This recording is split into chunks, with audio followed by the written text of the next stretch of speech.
کہتے ہیں جب کوئی بندہ اللہ تعالیٰ کی بارگاہ میں بے چینی کی حالت میں اپنے ہاتھوں کو اٹھا کر اپنے رب سے مدد چاہتا ہے، اپنے رب کے حضور گر گرا کر مانگتا ہے، اس کو دعا کہتے ہیں۔ دعا عربی زبان کا لفظ ہے جس کے لفظی معنی خدا سے مانگنا، التجا کرنے اور پکارنے کے آتے ہیں۔ مذہبی مفہوم سے اس سے مراد بندے کا اللہ تعالیٰ سے کوئی فریاد کرنا یا اپنی کوئی حاجت طلب کرنے کی ہوتی ہے۔ اللہ تعالیٰ کی ذات پر ایمان رکھنے والے اسی کو اپنا خالق، اپنا مالک اور اپنا پروردگار مانتے ہیں اور اسی کے سامنے اپنی حاجتیں اور اپنی مرادیں طلب کرتے ہیں۔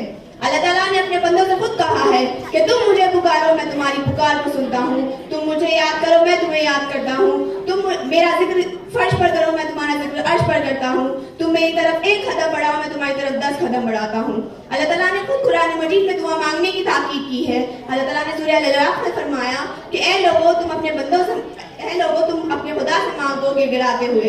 دعا کی اہمیت کے پیش نظر آقائے دو عالم حضرت محمد مصطفیٰ صلی اللہ علیہ وسلم نے مسلمانوں کو اپنے رب سے مانگنے، اپنے رب کو پکارنے، اپنے رب کے سامنے گڑ گڑانے اور اپنے رب سے دعا مانگنے کی ترغیب دی ہے۔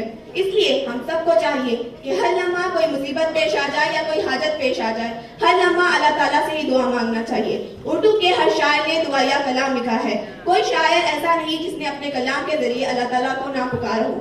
آئیے دعا سنتے ہیں۔